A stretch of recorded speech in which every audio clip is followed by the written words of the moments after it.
اما بعد فاعوذ باللہ من الشیطان الرجیم بسم اللہ الرحمن الرحیم لو انزلنا هذا القرآن على جبل لرأيته خاشعا متصدعا من خشیۃ اللہ آمنت باللہ صدق اللہ العظیم وصدق رسولہ النبی الامین المختار الکریم ونحن على ذلك لمن الشاهدين والشاكرين والحمد لله رب العالمين صلاة وسلاما دائما عليك وعلى آلك وأصحابك يا رسول الله صلى الله تعالى عليك وسلم. عزیزان ملت اسلامیہ،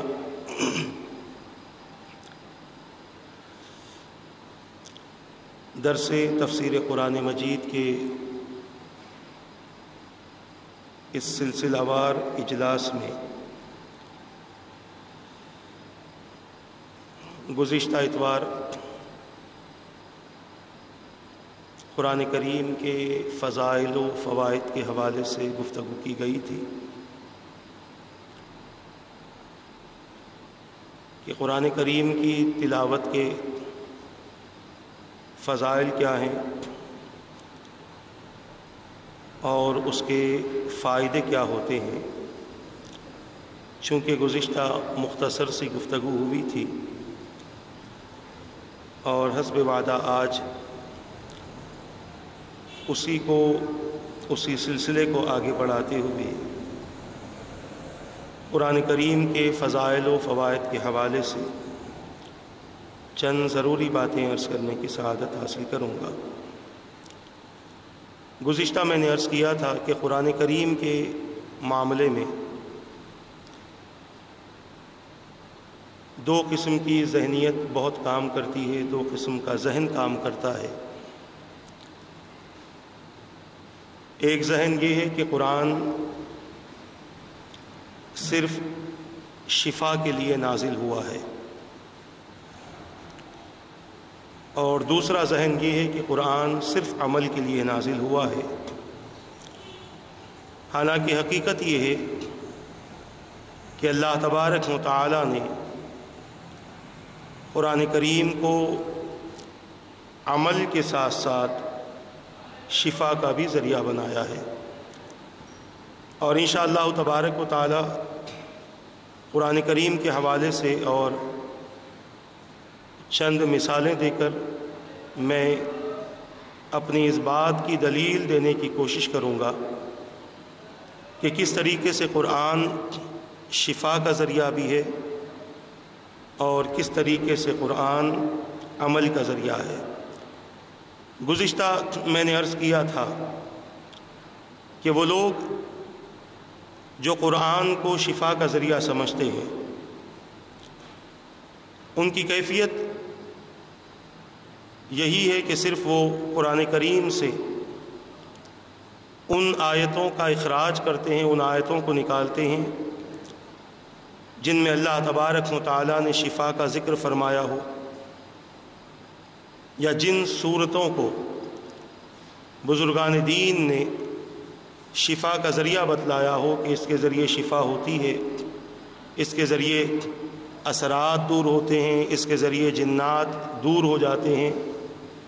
روحانی امراض اور جسمانی امراض کے شفا کا ذریعہ سمجھ کر بہت سارے لوگ صرف قرآن کو اسی واسطے استعمال کرتے ہیں.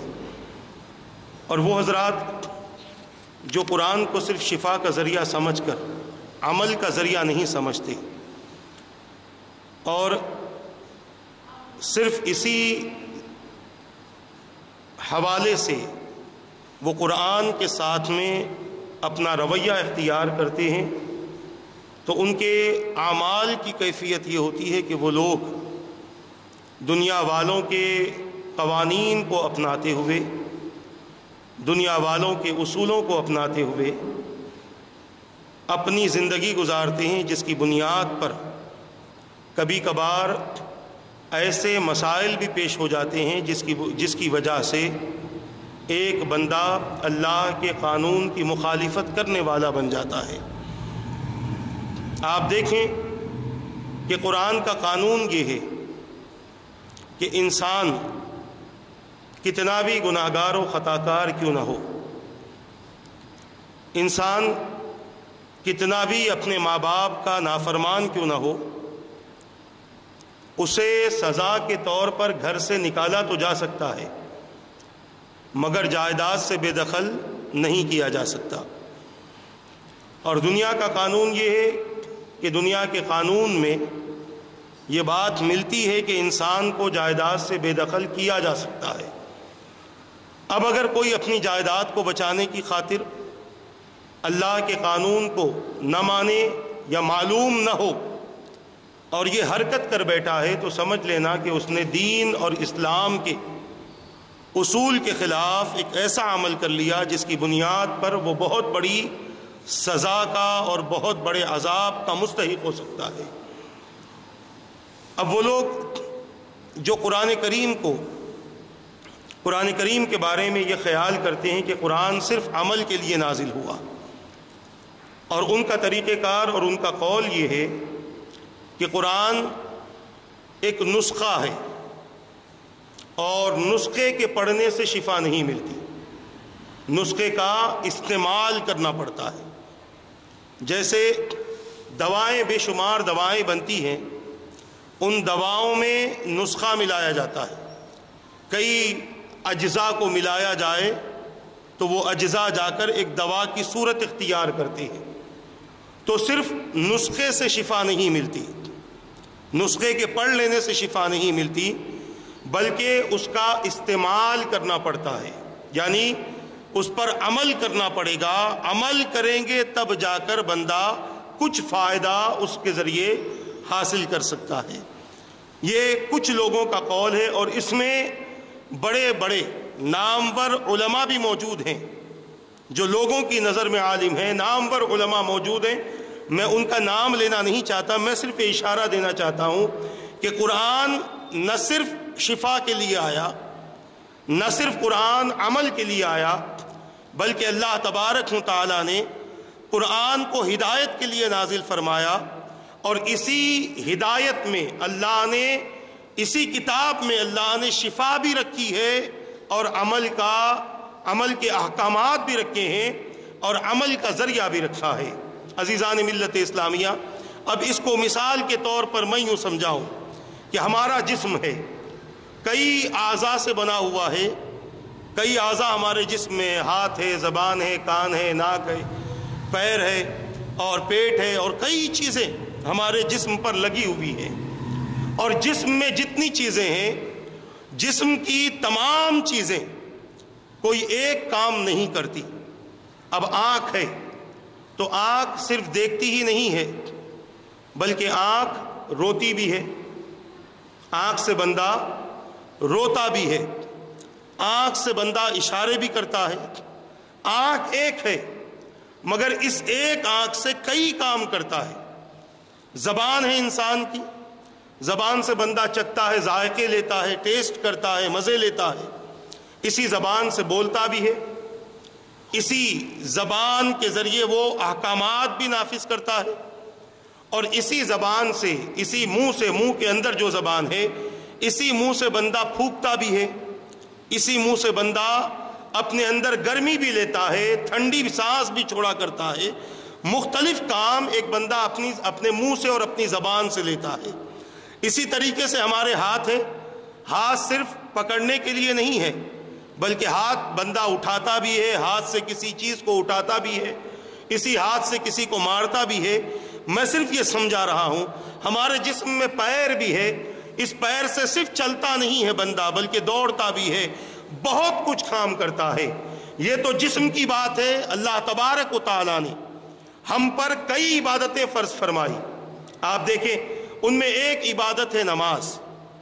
نماز جہاں قلبی سکون کا ذریعہ ہے، اللہ کے حکم کی اطاعت کا ذریعہ ہے، اللہ کے احکامات کی پابجائی کا ذریعہ ہے، وہیں پر نماز کو آج کے سائنسدانوں نے یہ کہا کہ نماز سے بہترین ایکسرسائز کوئی ہو ہی نہیں سکتی، نماز سے بہترین ورزش کوئی اور ہو ہی نہیں سکتی۔ نماز پڑھنے والا اگر نماز میں اپنے اعضائے بدن کو اللہ کے رسول کی سنت کے مطابق اگر عبادت کرتا ہے، اعضائے بدن کو جھکاتا اور اٹھاتا ہے، تو میرا دعویٰ ہے کہ کبھی بھی اسے کوئی جسمانی بیماری آ نہیں سکتی، کبھی بھی کوئی جسمانی بیماری اسے آ نہیں سکتی اگر وہ نماز حضور پاک صلی اللہ تعالی علیہ وسلم کی اداؤں کے مطابق ادا کرے۔ یہ ایک بہترین ایکسرسائز ہے۔ بہت سارے لوگوں کو کمر کا درد ہوتا ہے، اگر وہ نماز میں اچھی طریقے سے سنت کے مطابق رکوع کریں تو اللہ تبارک و تعالی اس سنت کے مطابق رکوع کرنے کی برکت سے اس کی اس بیماری کو دور فرما دے گا۔ یہ ایک بہترین ایکسرسائز ہے۔ اگر بندہ نماز کے بارے میں غور و فکر کرے تو اسے پھر دنیا کی کسی ایکسرسائز کی ضرورت نہیں ہے۔ نماز ایک ایسی عبادت ہے کہ اس کی وجہ سے بندے کا جسم بھی سلامت رہتا ہے اور بندے کی روح بھی سلامت ہو جاتی ہے۔ اسی طریقے سے ایک اور عبادت ہے روزہ۔ روزہ رمضان کے مہینے میں فرض ہے۔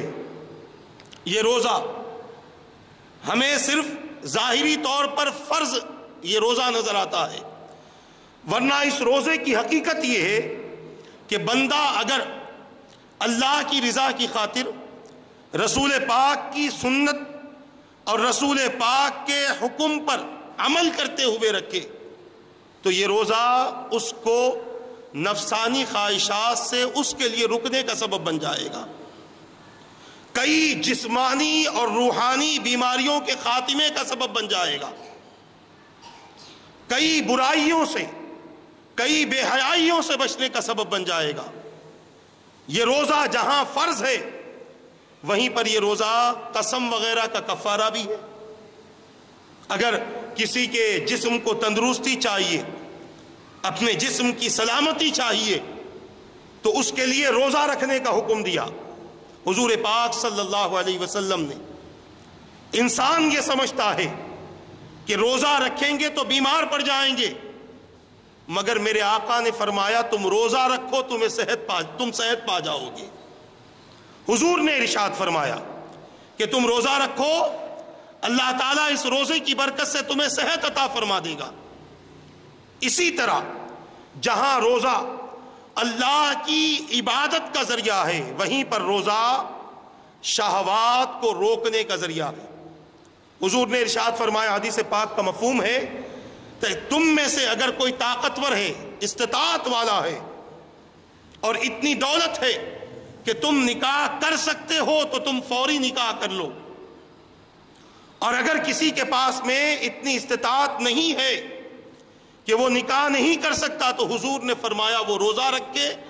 روزہ رکھنے سے نفسانی خواہشات دب جاتی ہیں، روزہ نفسانی خواہشات پر غالب آ جاتا ہے، جس کی بنیاد پر بندہ گناہ سے اور زنا سے محفوظ ہو جاتا ہے۔ تو پتہ یہ چل رہا ہے کہ جسم کے اعضاء ہوں یا عبادات ہوں، کسی بھی چیز کو کسی ایک کام کے لیے نہیں رکھا گیا، بلکہ کئی کام اس سے ہوا کرتے ہیں۔ اسی طرح زکوٰۃ اللہ نے ہم پر فرض فرما دی، ہم نے زکوٰۃ ادا کر دی، تو یہ زکوٰۃ سے صرف فرض کی ادائیگی نہیں ہوتی بلکہ اس سے غریبوں کا فائدہ بھی ہوتا ہے، مسکینوں، محتاجوں، یتیموں، فقیروں کا فائدہ ہوتا ہے، اس سے بیواؤں کی مدد ہوتی ہے، بے سہاروں کو سہارا ملا کرتا ہے۔ پیسہ ایک ہی ہے، زکوٰۃ ایک ہی ہے، مگر کتنے قسم کا کام کر رہی ہے، اور یہی زکوٰۃ ہے کہ جس کی وجہ سے، جس کے دینے کی وجہ سے اللہ تبارک و تعالی زکوٰۃ دینے والے کے مال کو آنے والے سال تک اپنے ذمے لے لیتا ہے، حفاظت میں لے لیتا ہے۔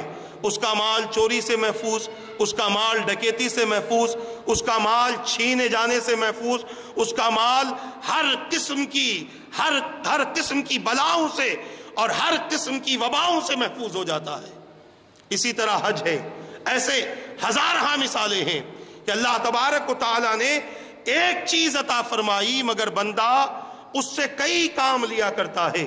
اب یہ مثال سمجھنے کے بعد آپ سمجھ جائیں کہ جب اللہ نے جسم دیا، اس جسم کا فائدہ ہمیں ہی ہوتا ہے، اس جسم سے ہمیں ہی فائدہ میسر آتا ہے، مگر اس جسم کی قوت اور اس جسم کے اعضاء کا عالم یہ ہے کہ ہر عضو سے بندہ کئی کام لیا کرتا ہے۔ آپ دیکھیں انسان کا جسم فانی ہے، ایک وقت کے لیے، وقت مقررہ کے لیے انسان کے جسم کو توانائی دی گئی، طاقت دی گئی، مگر ایک وقت ایسا آتا ہے کہ انسان کا جسم کمزور پڑ جاتا ہے، آنکھوں کی روشنی ختم ہو جاتی ہے، قوت گویائی کم ہو جاتی ہے، قوت سماعت کم ہو جاتی ہے، قوت بصارت کم ہو جاتی ہے، چلنے پھرنے کی طاقت کم ہو جاتی ہے، اور ایک وقت وہ آتا ہے کہ انسان اپنے جسم سے، انسان کے جسم سے روح نکال لی جاتی ہے اور وہ زندہ انسان مردہ قرار دیا جاتا ہے اور اسے زمین میں دفن کر دیا جاتا ہے۔ عزیزان ملت اسلامیہ، ایک انسان کو اللہ نے جسم کے اعضاء دیے تو ان اعضاء سے وہ اس قدر کام کر سکتا ہے، تو بلا تشبیہ و بلا تمثیل سمجھ لو کہ جب اللہ نے ایک انسان کی ہدایت کے لیے، جب اللہ نے قرآن عطا فرمایا، تو یہ قرآن کیا صرف شفا کے لیے ہوگا یا صرف عمل کے لیے ہوگا؟ نہیں، بلکہ قرآن وہ چیز ہے جس میں اللہ نے بادشاہ کے لیے ایک قانون رکھا ہے، غازی کے لیے اس قرآن کو ہتھیار کے طور پر عطا فرمایا، بیمار کو شفا کے طور پر عطا فرمایا، غریبوں کا سہارا بنا دیا، کمزور کا عصا بنا دیا، بچوں کے لیے شفا کا ذریعہ بنا دیا، بے ایمان کے لیے ہدایت بنا دیا، اور مردہ زندگی کے لیے، مردہ قلب کے لیے اللہ نے اسے زندگی بنا دیا، اور غافل قلوب کے لیے اللہ نے اس کو ہدایت کا ذریعہ بنا دیا۔ قرآن ایک ہے، مگر قرآن سے جب بندہ اپنی ضرورتوں کو لیتا ہے تو اللہ تبارک و تعالیٰ نے اس قرآن کو یہ مقام عطا فرمایا اور اس قرآن کے اندر یہ کیفیات عطا فرمائی کہ جو آدمی جس مقصد کی خاطر قرآن کھولے گا، اللہ تعالیٰ اسے اس مقصد میں کامیاب فرما دے گا۔ جس مقصد کی خاطر قرآن کھول لے، اگر کوئی قرآن سے قانون چاہتا ہے تو قرآن سے قانون مل جائے گا، کوئی قرآن سے سہارا چاہتا ہے تو قرآن سے سہارا مل جائے گا۔ اس موقع پر میں بارہا اس واقعے کو پیش کرتا ہوں، شاید آپ کے ذہن میں ہو کہ قرآن، میں بارہا کہتا ہوں کہ صرف تلاوت کے لیے نہیں ہے، بلکہ قرآن ہدایت کے لیے اللہ تبارک و تعالیٰ نے نازل فرمایا۔ اور پھر اس قرآن کی کیفیت یہ ہے کہ بندہ جس مقصد کی خاطر قرآن پڑھے گا، اللہ تعالیٰ اسے اس میں بامقصد بنا دے گا، اسے اس مقصد میں کامیابی عطا فرما دے گا۔ میں نے یہ واقعہ بہت پہلے پیش کیا تھا، پھر سے سن لے تاکہ یہ واقعہ تازہ ہو جائے، اور اگر یاد نہ ہو تو اس واقعے کو اپنے ذہن میں بٹھا لیں۔ میں یہ عرض کرنا چاہتا ہوں کہ قرآن جس مقصد کی خاطر بندہ کھولے گا، اللہ تعالیٰ اسے اس مقصد میں کامیابی نصیب فرمائے گا۔ حضرت سیدنا فاروق اعظم رضی اللہ تعالیٰ عنہ کے پاس ایک شخص بار بار مانگنے کے لیے آ جاتا۔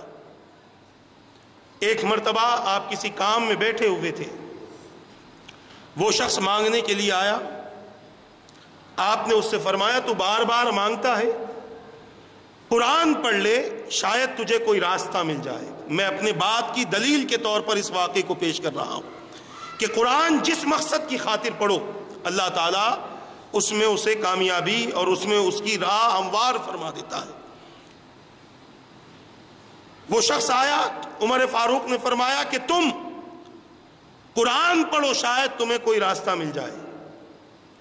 اس شخص نے قرآن کریم کی تلاوت کی، اور تلاوت کرنے کے بعد ایک آیت پر اسے راستہ مل گیا، اسے یقین ہو گیا۔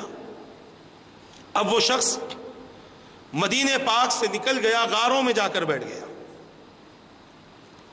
کچھ دن ہوئے، عمر فاروق رضی اللہ تعالیٰ عنہ کو اس شخص کی یاد آئی، لوگوں سے پوچھا کہ کیا بات ہے، فلاں شخص نظر نہیں آتا، کافی عرصہ ہو گیا، ورنہ ہر 2-4 دن میں مانگنے آ جاتا تھا۔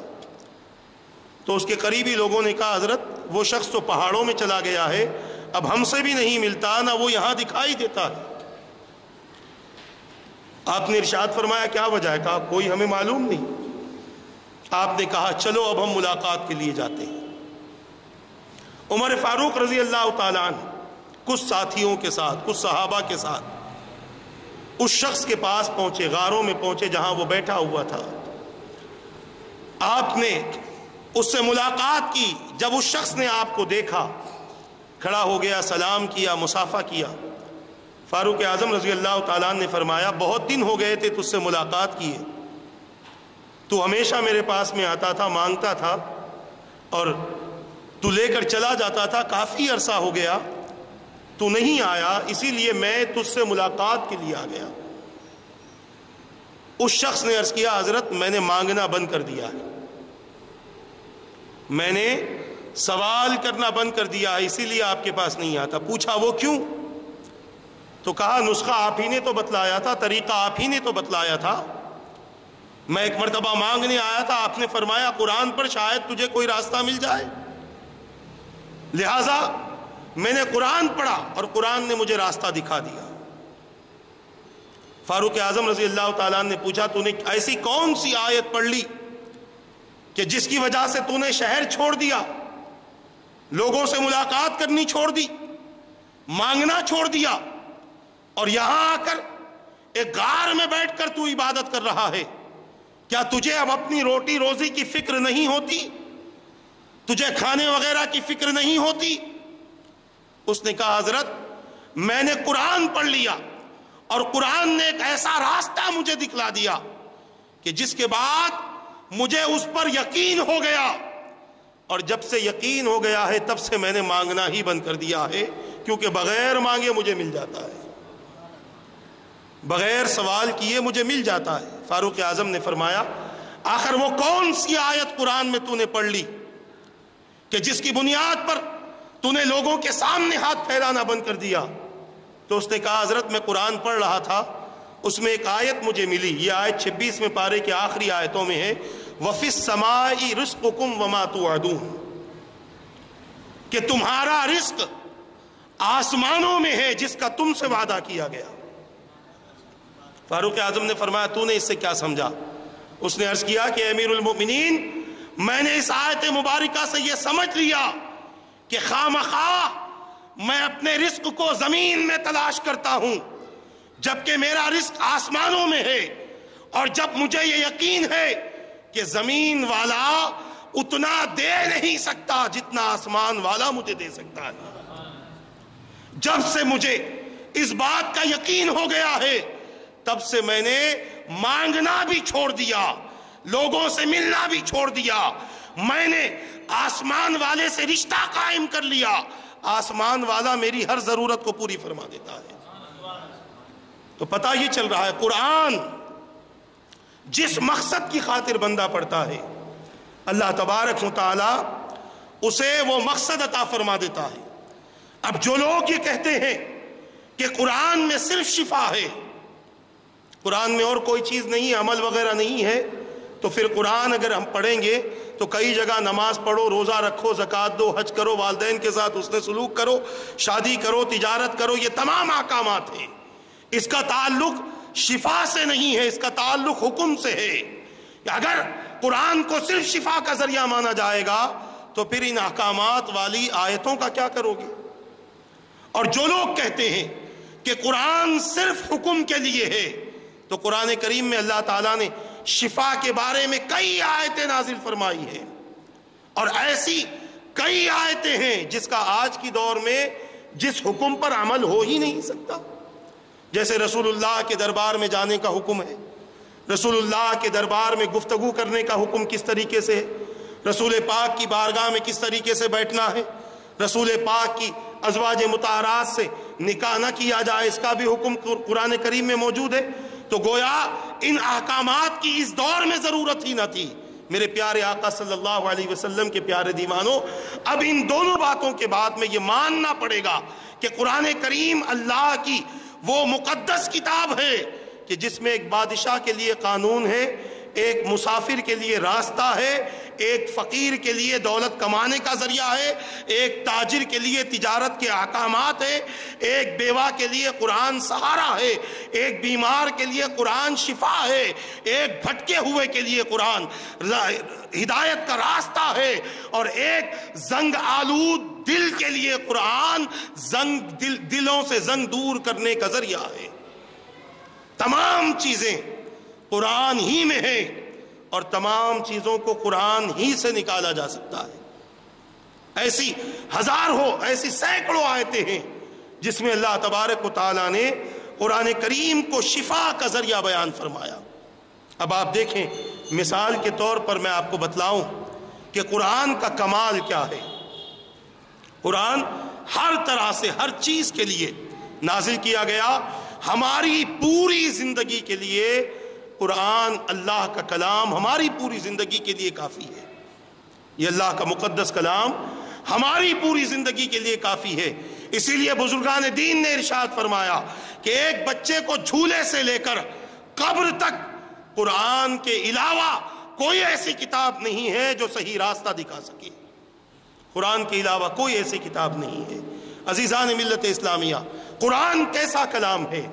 آپ دیکھیں کہ کبھی کبھار ایک دنیاوی مثال میں آپ کے سامنے رکھوں کہ کبھی کبھار ایسا ہوتا ہے کہ کچھ نام ایسے ہوتے ہیں جس کے پڑھنے میں ہمیں مزہ آتا ہے، کچھ نام ایسے ہوتے ہیں جس کے سننے میں ہمیں مزہ آتا ہے، اور کچھ خطوط ایسے ہوتے ہیں کہ جو ہمیں مل جائیں تو ہمیں اس کے پڑھنے میں لذت حاصل ہوتی ہے، بوجھ ہلکا ہو جاتا ہے۔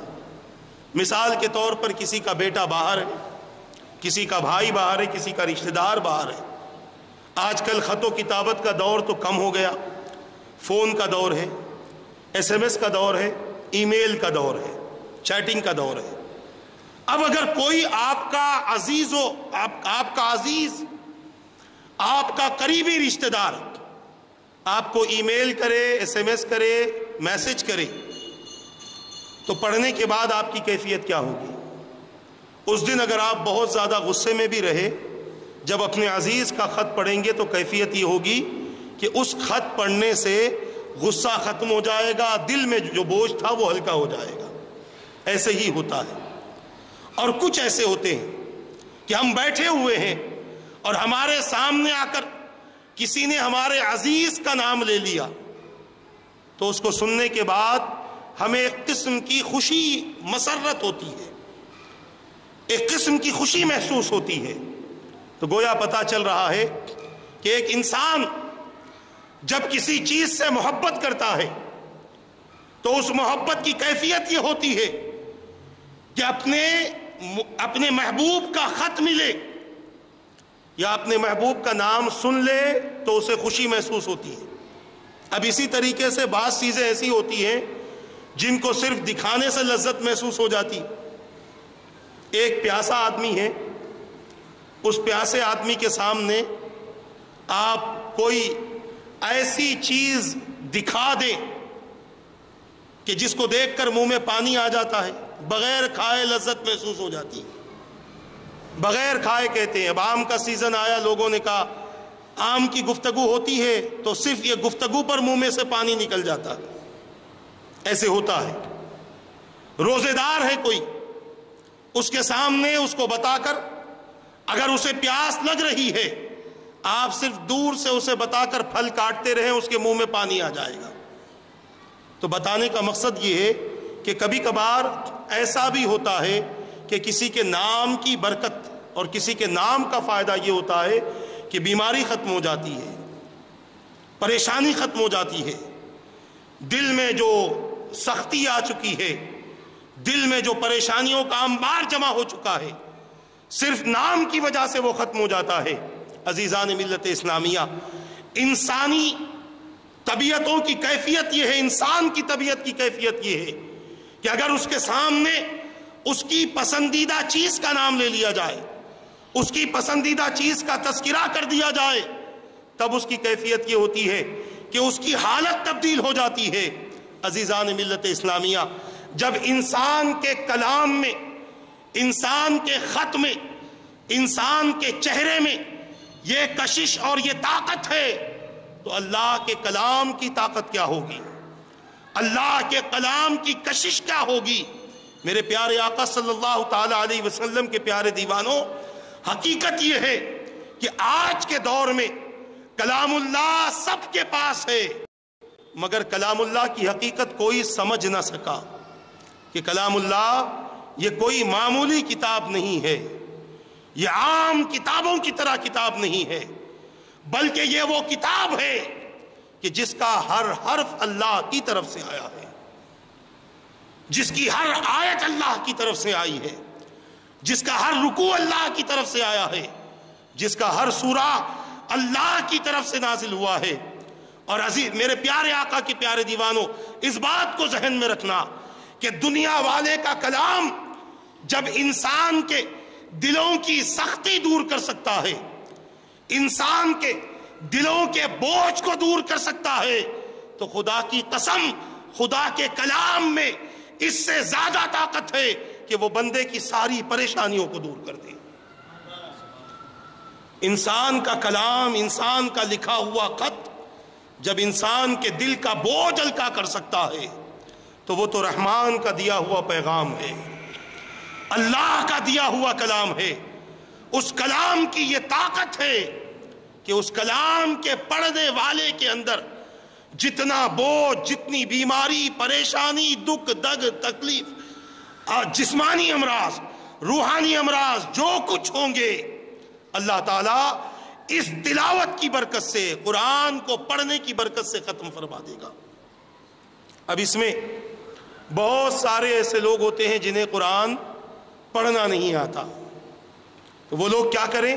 تو سب سے پہلا میں یہ بتا دوں، ایک طریقہ بتا دوں کہ قرآن پڑھنا سیکھ لیں، کیونکہ کل بروز قیامت انسان کی کوئی ڈگری کام آنے کی نہیں ہے، کسی قسم کی ڈگری کام آنے کی نہیں ہے، نہ انٹر کی ڈگری کام آئے گی، نہ بی ایس سی کی ڈگری کام آئے گی، نہ بی اے کی ڈگری کام آئے گی، جس کے لیے بچے بوجھ اٹھا اٹھا کر گھومتے رہتے ہیں، حد سے زیادہ کتابیں اٹھا کر گھومتے ہیں، لڑکیاں اپنی پیٹھ پر بوجھ اٹھا کر گھومتی ہیں اور اپنے آپ کو قابل ترین بناتی ہیں، اپنے آپ کو اعلیٰ ڈگریاں لینے کے ذرائع فراہم کرواتے ہیں۔ یاد رکھنا، کل بروز قیامت انسان کی، دنیا کی تعلیم کی کوئی ڈگری کل بروز قیامت کام آنے کی نہیں ہے۔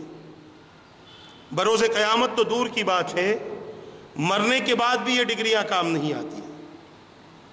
جب مر جائیں گے تو مرنے کے بعد فرشتے 3 سوال کریں گے، تیرا رب کون ہے، تیرا دین کیا ہے، اور اس ذات کے بارے میں حضور پاک کو دکھلا کر کہیں گے کہ اس ذات کے بارے میں تیرا عقیدہ کیا تھا۔ یہ 3 سوال ہوں گے۔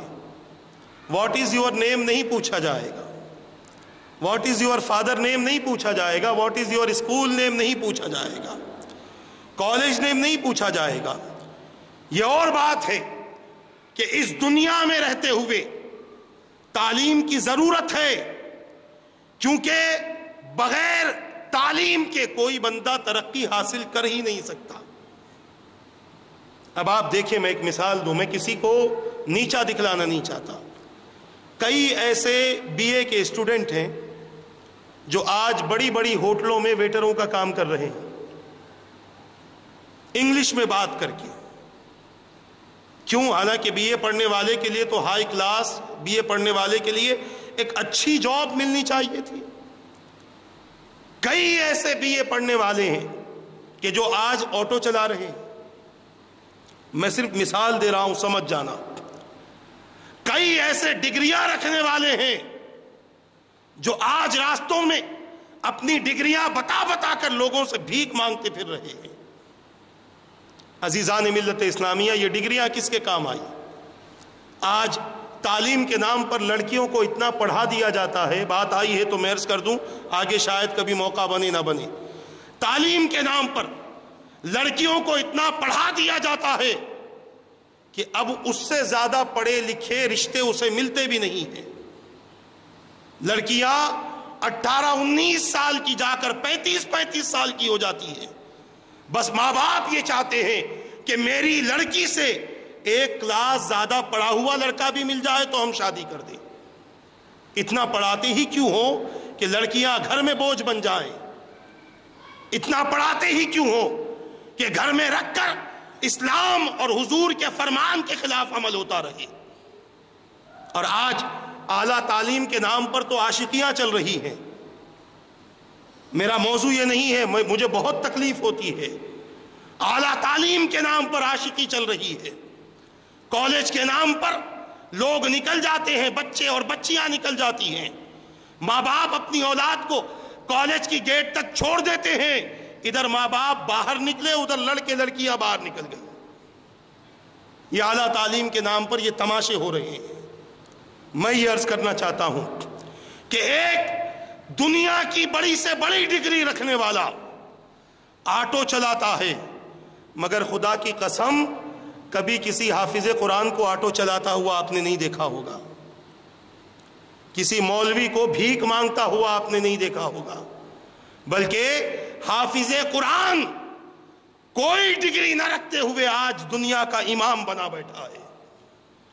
تو پتہ یہ چل رہا ہے کہ قرآن انسان کو وہ عزت عطا فرماتا ہے جو عزت دنیا کی ڈگریوں سے نہیں ملا کرتی. میں یہ عرض کر رہا تھا کہ کل بروز قیامت بندے سے ڈگریوں کے بارے میں نہیں پوچھا جائے گا، بلکہ کل بروز قیامت بندہ جتنا قرآن سے قریب رہے گا اور جتنا قرآن کی تلاوت کرتا رہے گا، اللہ تعالیٰ اس سے فرمائے گا، جتنا عمل کرتا رہے گا اللہ اس سے فرمائے گا، اے میرے بندے قرآن پڑھتا جا اور درجات حاصل کرتا چلا جا.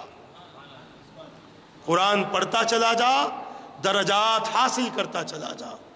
عزیزان ملت اسلامیہ، آج ہم اس چیز کو سمجھ نہیں رہے ہیں. اگر ہماری سمجھ میں آ جائے تو یقیناً ہماری کیفیت یہ ہو کہ ہم کبھی قرآن سے ہٹ کر، قرآن کے قانون سے ہٹ کر، اللہ اور اس کے رسول کے پیغام سے ہٹ کر ہم کبھی اپنی زندگی نہ گزاریں اگر اس کا مزہ لگ جائے. اور یہی مزہ تو صحابہ نے حاصل کیا تھا. یہ مزہ صحابہ کرام کے پاس میں تھا کہ وہ قرآن سے اس قدر لذت حاصل کرتے تھے جس کا اندازہ ہم نہیں لگا سکتے. آگے جب قرآن کی فضیلت کے حوالے سے ہم گفتگو کریں گے، یعنی ابھی قرآن کے فضائل و فوائد پر ہی گفتگو ہو رہی ہے، آگے جب بات آئے گی تو میں عرض کروں گا کہ کس طریقے سے صحابہ کرام قرآن کریم سے لذت حاصل کیا کرتے تھے، کس طریقے سے قرآن کریم پڑھنے کا مزاج اس کے اندر تھا. مگر آج وہ لذت ختم ہو چکی ہے. آج ہمارے گھر میں قرآن ہے، ہم اسے اوپر رکھتے ہیں اور یہ بتاتے ہیں کہ یہ اللہ کا کلام ہے، یہ اللہ کا مقدس کلام ہے. یاد رکھنا، کبھی کھول کر پڑھو، کھول کر اسے پڑھو. اس کے کھول کر پڑھنے سے پتہ چلے گا کہ اس قرآن کے اندر اللہ تبارک و تعالیٰ نے کس قدر خوبیاں اور کس قدر کمالات رکھے ہیں. میرے پیارے آقا صلی اللہ تعالیٰ علیہ وسلم کے پیارے دیوانوں، آج ضرورت اس امر کی ہے کہ ہم قرآن کریم کی تلاوت کا شوق اپنے اندر پیدا کریں. اب دیکھیں، قرآن کریم یہ 30 پاروں کا کلام ہے، مگر اس کی حقیقت یہ ہے کہ انسان زندگی میں بے شمار کتابیں پڑھتا ہے، مگر ہر کتاب کا ایک وقت ہوتا ہے، ہر کتاب کے پڑھنے کی ایک لمٹ ہوتی ہے. مگر قرآن کا یہ معجزہ ہے کہ بندہ مومن زندگی بھر بھی قرآن پڑھتا رہے مگر اس کا دل نہیں بھرے گا. زندگی بھر قرآن دیکھتا رہے اس کا دل نہیں بھرے گا. زندگی بھر قرآن سنتا رہے اس کا دل نہیں بھرے گا.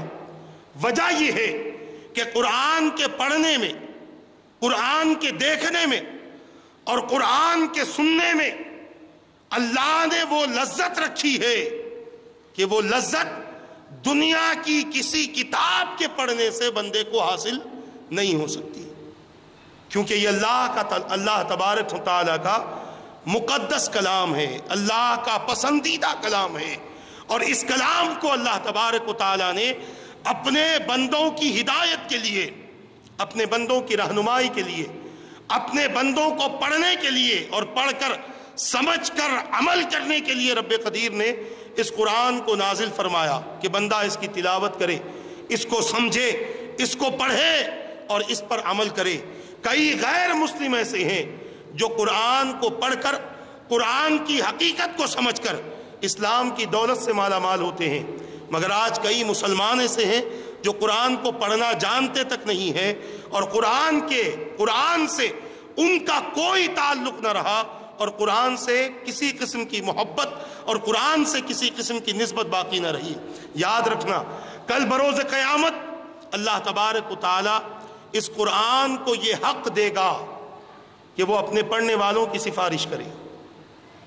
اس قرآن کو یہ حق دیا جائے گا کہ وہ اپنے پڑھنے والوں کی سفارش کرے، اور قرآن سفارش کرے گا، اللہ سے عرض کرے گا، اے میرے مولا، تیرا یہ بندہ میری تلاوت کرتا تھا، صبح و شام مجھے پڑھا کرتا تھا، مجھے اپنے سینے سے لگائے رکھتا تھا، اے پروردگار تو نے مجھے سفارش کی اجازت دی ہے، اس بندے کے حق میں میری سفارش کو قبول فرما، اس کے گناہوں کو معاف فرما اور اسے جنت میں داخل فرما دے۔ اللہ تبارک و تعالیٰ قرآن کی سفارش پر اس بندے کے گناہوں کو معاف فرما کر اسے جنت میں داخل فرما دے گا۔ اب جو بندہ قرآن کی تلاوت نہ کرے تو جہاں قرآن سفارشی بنتا ہے وہیں پر قرآن بندے کے لیے مخالفت میں کھڑا ہو جائے گا، عرض کرے گا، مولا تیرا یہ بندہ مجھے نہ پڑھتا تھا نہ میری طرف دیکھتا تھا، بلکہ مجھے چھوتا تک نہ تھا، اے پروردگار میں اس کے بارے میں تیری بارگاہ میں دعویٰ پیش کرتا ہوں کہ اے مولا اس بندے کو چونکہ اس نے میرا ساتھ نہ دیا، اس نے میری تلاوت نہ کی، اے میرے پروردگار اس بندے کو جہنم میں داخل فرما دے۔ اللہ تعالیٰ اس کے دعوے کو قبول فرما کر اس بندے کو جہنم میں داخل فرما دے گا۔ عزیزان ملت اسلامیہ، یہ وہ قرآن ہے کہ جس کے ذریعے بندہ اللہ تبارک و تعالیٰ کا قرب بھی حاصل کر سکتا ہے، جنت بھی حاصل کر سکتا ہے۔ آپ کو پتا ہے، میں نے اس سے پہلے بھی ایک مثال دی تھی، ایک روایت، ایک واقعہ میں آپ کے سامنے پیش کرتا چلوں۔ حضرت سیدنا امام احمد بن حنبل رضی اللہ تعالیٰ عنہ سو رہے تھے، اللہ کی تجلیات کا مشاہدہ کیا، اللہ کو نہیں دیکھا بلکہ اللہ کی تجلیات کا مشاہدہ کیا۔ عرض کرنے لگے، مولا تجھے اپنے بندے کی طرف سے کون سی عبادت اور کون سا عمل پسند ہے؟ تو اللہ تبارک و تعالیٰ نے فرمایا کہ اے احمد، جواب آیا، اے احمد بندوں کا قرآن پڑھنا مجھے بہت زیادہ پسند ہے، بندوں کا قرآن پڑھنا مجھے بہت زیادہ پسند ہے۔ آپ نے پھر سوال کیا کہ اللہ سمجھ کر پڑھنے والا بندہ پسند ہے یا بغیر سمجھے پڑھنے والا پسند ہے؟ تو اللہ تبارک جواب آیا اللہ کی طرف سے کہ اگر کوئی سمجھ کر پڑھتا ہے وہ بندہ بھی مجھے پسند ہے، اور کوئی بغیر سمجھے پڑھے وہ بندہ بھی مجھے پسند ہے، وہ بندہ بھی مجھے پسند ہے۔ یاد رکھنا، یہ وہ مقدس کلام ہے۔ اللہ کے رسول صلی اللہ علیہ وسلم نے ارشاد فرمایا، جب تم نماز پڑھو تو اپنے منہ کو مسواک کے ذریعے صاف کر لیا کرو۔ کیوں؟ وجہ یہ ہے کہ جب تم نماز میں قرآن پڑھتے ہو تو تمہارے منہ کو، تمہارے ہونٹوں کو فرشتے بوسہ دیا کرتے ہیں۔ جب نماز میں قرآن پڑھی جاتی ہے منہ کو بدبو سے پاک رکھا جائے۔ کیوں؟ اس لیے کہ نماز میں قرآن پڑھنے والے کے ہونٹوں کو فرشتے چوما کرتے ہیں۔ کتنی برکت ہے قرآن کریم کی، کتنی عظمتیں ہیں قرآن کریم کی، مگر آج ہم نے اس سے اپنے آپ کو دور کر لیا ہے، جس کی بنیاد پر ہر گھر میں پریشانی، مصیبت، بیماری، تکلیف سب آ رہی ہے۔ ہر آدمی کوئی نہ کوئی بیماری میں مبتلا ہے، کوئی نہ کوئی پریشانی میں مبتلا ہے، اور پھر کیا ہوتا ہے؟ میں بارہا کہتا ہوں، پھر وہی ہوتا ہے کہ انسان ڈر ڈر کی ٹھوکریں کھانے والا ہوتا ہے۔ اور جب بندہ اللہ کی طرف رجوع ہو جائے اور اللہ کے کلام کی تلاوت کر لے تو اللہ تبارک و تعالیٰ اپنے اس کلام کی برکت سے بندے کی ساری بیماری، ساری پریشانیاں، مصیبتیں سب کچھ دور فرما دیتا ہے۔ یاد رکھنا، صرف اللہ کے ذکر سے جہاں دلوں کو سکون ملتا ہے وہیں پر یہ قرآن کریم بھی اللہ تبارک و تعالیٰ کے ذکر کا ذریعہ ہے، اللہ کی قربت کا ذریعہ ہے، اللہ کی محبت کا ذریعہ ہے۔ جتنا ہم قرآن پڑھتے چلے جائیں گے اتنا ہی اللہ تبارک و تعالیٰ کا قرب نصیب ہوتا جائے گا، مصطفیٰ جان رحمت صلی اللہ علیہ وسلم کی محبت اور حضور پاک صلی اللہ علیہ وسلم سے نسبت نصیب ہوتی چلی جائے گی۔ میرے پیارے آقا صلی اللہ علیہ وسلم کے پیارے دیوانوں، میں نے قرآن کے فضائل میں مختصر طور پر باتیں کہی ہیں۔ ایک ایسا موضوع ابھی میرے سامنے ہے کہ اگر ہم شروع کریں گے تو کم سے کم 1-1.5 گھنٹے کی گفتگو ہوگی، اسی لیے میں نے مختصر سے قرآن کے فضائل بیان کر دیے۔ انشاءاللہ آئندہ اتوار قرآن کریم کے ایسے فائدے انشاءاللہ میں بیان کروں گا کہ شاید ہی آپ نے وہ باتیں سنی ہوں گی، شاید ہی سنی ہوں گی، الا ماشاءاللہ کسی کو اگر پہلے ہی سے اس سے نسبت ہے تو اسے پتا ہوگا، مگر آپ لوگوں کی میں بات کر رہا ہوں کہ ایسے انشاءاللہ فائدے بیان ہوں گے قرآن کریم کے۔ اگر ہو سکے تو اپنے ساتھ میں کاپی اور پین لے کر آ جانا، یہ فائدے لکھ لینا، انشاءاللہ زندگی بھر یہ کام آئیں گے۔ قرآن کی صورتوں کی تلاوت کے جو فائدے ہیں انشاءاللہ، چونکہ ایک بڑا طویل موضوع ہے اسی لیے میں نے دوسری باتیں شروع کر دی تھی، ایک طویل موضوع یہ ہے۔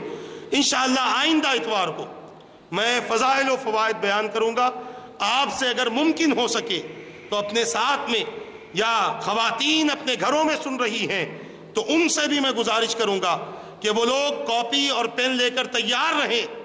ایسے فوائد والے سوروں کا میں ذکر کروں گا کہ انشاءاللہ میرے رب کے کلام سے امید ہے کہ اگر کسی نے اس پر یقین کر کے اپنی زندگی میں اس کا استعمال کر لیا تو خدا کی قسم مرنے تک وہ کبھی حاجت مند نہیں ہوگا، مرنے تک وہ کبھی ضرورت مند نہیں ہوگا۔ انشاءاللہ ایسے فوائد میں آپ حضرات کے سامنے آئندہ اتوار پیش کروں گا۔ اللہ تبارک و تعالیٰ سے دعا کرتا ہوں مولا رب قدیر جو کچھ میں نے کہا میرے کہنے میں غلطی ہو تو اپنے حبیب کے صدقے معاف فرما دے، ان باتوں پر مجھے اور ان سب کو عمل کرنے کی توفیق عطا فرما۔ درس قرآن کے بعد درس حدیث جو گزشتہ میں نے ایک حدیث پاک بیان کی تھی، آج انشاءاللہ تبارک و تعالی درس حدیث کے حوالے سے محبت خداوندی کے تعلق سے یہ حدیث کا جو سلسلہ جو چل رہا ہے، اللہ سے خالص محبت اور بندگی کا تعلق اللہ تبارک و تعالی سے کس طرح سے ہو، اس کے حوالے سے یہ ہمارا درس کا آغاز ہوا ہے، کیونکہ ضرورت اس امر کی اسی کی ہے کہ ہم اپنے ہر کام کو اللہ کے نام سے شروع کریں اور اللہ کی محبت میں شروع کریں۔ آج تیسری حدیث پاک میں آپ حضرات کے سامنے عرض کروں گا۔ پہلے وہ عربی عبارت پڑھ لوں جو حضور پاک صلی اللہ علیہ وسلم نے اپنی زبان مبارک سے اپنے صحابہ کے سامنے ادا فرمائی ہے۔ بسم اللہ الرحمن الرحیم۔ عن عائشہ رضی اللہ عنہا ان النبی صلی اللہ علیہ وسلم بعث رجلا على سریۃ وكان يقرأ لأصحابه في صلاته فيختم بقل هو الله أحد، فلما رجعوا ذكروا ذلك للنبي صلى الله عليه وسلم فقال سألوه لأي شيء يصنع ذلك، فسألوه فقال لأنها صفة الرحمن وأنا أحب أن أقرأ بها، فقال النبي صلى الله عليه وسلم أخبروه أن الله يحبه، أو كما قال النبي عليه الصلاة والسلام۔ ام المؤمنین حضرت عائشہ صدیقہ رضی اللہ تعالی عنہا سے روایت ہے کہ حضور پاک صلی اللہ تعالی علیہ وسلم نے ایک صحابی کو ایک فوجی دستے کا امیر بنا کر بھیجا، یعنی کہیں پر صحابہ جنگ کے لیے تشریف لے جا رہے تھے. حضور پاک صلی اللہ علیہ وسلم نے انہیں اس قافلے کا سپہ سالار بنایا، لیڈر کمانڈر بنا کر، امیر بنا کر حضور نے بھیجا. اب ان کی عادت یہ تھی، جب ان کے ساتھ میں گئے تو ان کی عادت یہ تھی کہ جب وہ اپنے ساتھیوں میں نماز پڑھاتے تھے، امیر تھے، کمانڈر تھے، لہٰذا انہی کا حق تھا کہ نماز پڑھائیں، تو ان کی عادت تھی کہ وہ کوئی بھی جہری نماز پڑھائیں، ہر نماز کو سورہ اخلاص پر ختم کر دیتے تھے. یعنی ہر نماز کی دوسری رکعت میں سورہ اخلاص پڑھا کرتے. چھوٹی سی صورت ہے. سورہ اخلاص کیا ہے؟ قل هو اللہ احد اللہ الصمد لم یلد ولم یولد ولم یکن لہ کفوا احد. یہ چھوٹی سی صورت آپ پڑھاتے تھے. جب وہ واپس لوٹے، پہلے حدیث سنا دوں، حدیث کا ترجمہ سنا دوں، اس کے بعد انشاءاللہ اس پر میں گفتگو کروں گا. جب وہ واپس لوٹے تو لوگوں نے حضور پاک صلی اللہ تعالی علیہ وسلم کے سامنے اس بات کا ذکر کیا. کیا ذکر کیا؟ کہ حضور وہ نماز تو پڑھاتے تھے مگر نماز کی ہر دوسری رکعت میں سورہ اخلاص پڑھا دیتے. اس کی وجہ کیا ہے میں بیان کروں گا. حضور پاک صلی اللہ علیہ وسلم نے فرمایا ان سے پوچھو وہ ایسا کیوں کرتے تھے، آخر وجہ کیا تھی. تو انہوں نے، جو صحابہ ان کے ساتھ میں تھے، انہوں نے ان سے پوچھا تو اس صحابی نے جواب دیا، جو کمانڈر تھے، انہوں نے کہا کہ میں یہ صورت اس لیے پڑھتا ہوں کہ اس میں اللہ کی صفتیں بیان کی گئی ہیں، اس وجہ سے یہ سورہ پڑھنا مجھے بہت پسند ہے. تو حضور پاک صلی اللہ علیہ وسلم نے فرمایا جاؤ اسے بتا دو کہ وہ اللہ کی صفتوں سے محبت کرتا ہے تو اللہ اس سے محبت کرتا ہے. اب اس حدیث پاک کا مختصر سا خلاصہ میں آپ حضرات کے سامنے عرض کر دوں. حضور پاک صلی اللہ تعالی علیہ وسلم نے صحابہ کے ساتھ میں کمانڈر بنا کر جب ایک صحابی کو بھیجا اور وہ سورہ اخلاص پڑھتے تھے. سورہ اخلاص چھوٹی سی صورت ہے. صحابہ نے آ کر شکایت کیوں کی؟ حالانکہ قرآن ہی تھا. صحابہ نے آ کر شکایت کیوں کی؟ اس کی دو وجہ تھی. ایک وجہ یہ تھی کہ صحابہ یہ جاننا چاہتے تھے کہ یہ کیوں پڑھتے ہیں، اور دوسری وجہ یہ تھی کہ صحابہ اپنی نمازوں کو طویل پڑھنا پسند کرتے تھے، لمبی پڑھنا پسند کرتے تھے. اب سورہ اخلاص پڑھ لیا، چھوٹی سی صورت ہے، فوری رکوع ہو جاتا. مگر صحابہ کی یہ خواہش ہوتی کہ نماز میں قرآن کریم کی تلاوت اس انداز کی ہو کہ نماز تو ختم ہو جائے مگر دل کو سکون نہ ملے، یعنی دل اور زیادہ بے قرار رہے کہ اللہ تبارک و تعالیٰ کی عبادت اور اللہ کے کلام کی تلاوت ہوتی رہے. صحابہ نے اسی لیے شکایت کی تھی کہ حضور چھوٹے سورے پڑھا دیتے تھے تو گویا ہماری نماز طویل نہیں ہوتی تھی، اور ہم یہ چاہتے تھے کہ طویل سورے پڑھائیں، مگر چونکہ وہ ہمارا امیر ہے، چونکہ وہ ہمارا کمانڈر ہے، اور اس امیر کو آپ نے منتخب کیا ہے، اور جس کا انتخاب رسول کریں اس سے کسی قسم کی بحث نہیں کی جا سکتی، اس سے کسی قسم کا جھگڑا نہیں کیا جا سکتا، اس سے کسی قسم کی بات نہیں کی جا سکتی، بلکہ امیر جو کرے اس کی اطاعت کرنی ہے، امیر جو کہے اس کی اطاعت کرنی ہے، چاہے وہ کر کے دکھائے تو بھی کرنا ہے اور کہہ کر دکھائے تب بھی کرنا ہے. اور اگر دنیا کی یہ مثال ہے کہ اگر کوئی فوجی اپنے کمانڈر سے بحث کرے تو پھر وہ فوج میں رہنے کے قابل نہیں رہتا، پھر اسے فوج میں نہیں رکھا جاتا. لہذا صحابہ کو یہ یقین تھا کہ حضور پاک صلی اللہ تعالی علیہ وسلم نے انہیں ہمارا سپہ سالار بنایا ہے، لہذا جب حضور نے بنایا تو کوئی نہ کوئی مصلحت ضرور ہے، کوئی نہ کوئی حکمت ضرور ہے۔ حضور نے ان کے اندر تمام صلاحیتوں کو دیکھ لیا ہے، تبھی جا کر انہیں اپنا امیر بنایا ہے۔ لہذا کبھی بھی جتنی نمازیں ان کے پیچھے پڑی، کسی نے بھی یہ نہیں کہا کہ سورہ اخلاص ہی کیوں پڑھاتے ہو، کوئی دوسری سورت پڑھاؤ۔ ان کی بے چینی تھی کہ ہمیں طویل نمازیں پڑھنی تھی، مگر یا رسول اللہ یہ سورہ اخلاص ہی پڑھاتے تھے، قل هو اللہ احد کا سورہ بس یہی پڑھتے تھے۔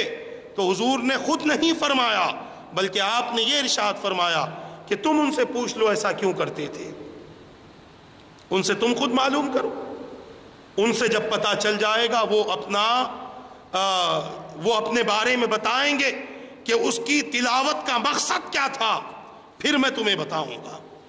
صحابہ نے جا کر سوال کیا تو انہوں نے یہی جواب دیا کہ اس میں اللہ کی صفتیں بیان کی گئی ہیں۔ قل هو اللہ احد، اے حبیب آپ فرما دیں کہ وہ اللہ ایک ہے۔ اللہ الصمد، اللہ بے نیاز ہے۔ لم یلد، وہ کسی کا بیٹا نہیں ہے، وہ کسی کا باپ نہیں ہے۔ ولم یولد، وہ کسی کا بیٹا نہیں ہے۔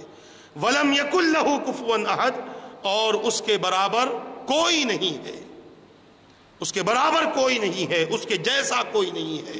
تو یہ صفتیں تھی اللہ تبارک و تعالیٰ کی۔ اسی لیے آپ دیکھیں اس سورت کو سورہ توحید بھی کہتے ہیں، سورہ اخلاص بھی کہتے ہیں۔ اس سورت کا نام ہے سورہ توحید۔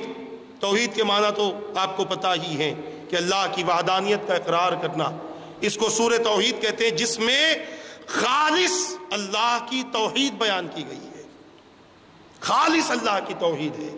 مگر یہاں پر مفسرین بڑی پیاری بات بیان فرماتے ہیں کہ اللہ نے اپنی توحید بھی بیان فرمائی تو مصطفیٰ کی زبان کے ذریعے بیان فرمائی کہ حبیب تم فرما دو وہ اللہ ایک ہے، کیونکہ تمہارے کہنے پر جو میری توحید کو قبول کرے گا وہ بندہ، اس بندے کے ایمان اور اس کے یقین کو میں قبول کر لوں گا، اور تمہارے کہنے پر اگر کوئی میری توحید قبول نہ کرے تو وہ کافر بھی ہے، وہ مشرک بھی ہے، وہ دیگر مذہب کا ہے۔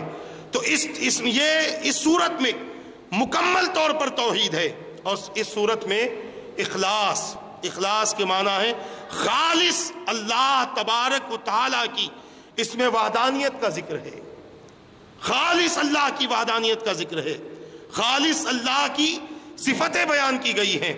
اسی لیے انہوں نے فرمایا کہ میں اس سورت کو اس لیے پسند کرتا ہوں، ہر نماز میں پڑھتا ہوں کہ اس میں اللہ تبارک و تعالیٰ کی صفت بیان کی گئی ہے۔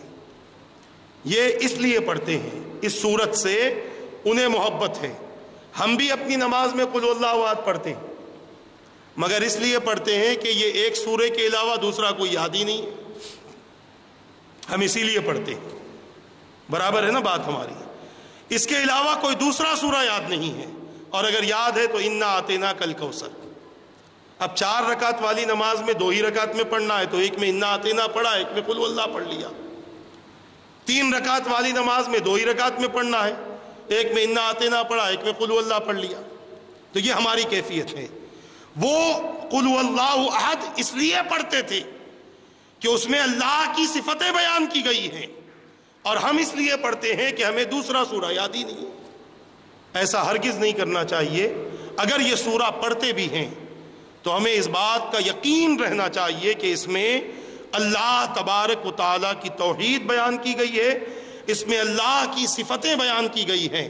اور پھر حضور پاک صلی اللہ علیہ وسلم نے اپنے اس صحابی کی بات سنی جو سورہ اخلاص پڑھتے تھے، تو میرے آقا نے سن کر خوشی کا اظہار نہ فرمایا، بلکہ ارشاد فرمایا اخبروہ ان اللہ یحبہ، کہ اے میرے صحابیوں اس بندے کو خبر دے دو کہ وہ رحمان کی صفت کی وجہ سے سورہ اخلاص سے محبت کرتا ہے، تو سورہ اخلاص کی تلاوت کی وجہ سے اللہ اس سے محبت کرتا ہے۔ تو سورہ اخلاص آپ دیکھیں، ایک چھوٹا سا سورہ پڑھو تو خدا محبت کرے، پورا قرآن پڑھو تو کیا ہو؟ پورے قرآن کو اللہ تبارک و تعالیٰ کی محبت میں پڑھا جائے۔ اور آگے سے جب بھی سورہ اخلاص پڑھیں اللہ کی صفتوں کا خیال رکھتے ہوئے ہم اللہ کی محبت میں اس سورہ کو پڑھتے چلے جائیں. انشاءاللہ ممکن ہے کہ ہم بھی انہی لوگوں میں شامل ہوں گے جن لوگوں کو قرآن پڑھنے کی وجہ سے اللہ محبت کرتا ہوگا. اللہ تبارک و تعالیٰ سے دعا کرتا ہوں مولا رب قدیر جو کچھ میں نے کہا میرے کہنے میں غلطی ہو تو اپنے حبیب کے صدقے معاف فرما دے. ان باتوں پر مجھے اور ان سب کو عمل کرنے اور دوسروں تک پہنچانے کی توفیق عطا فرما.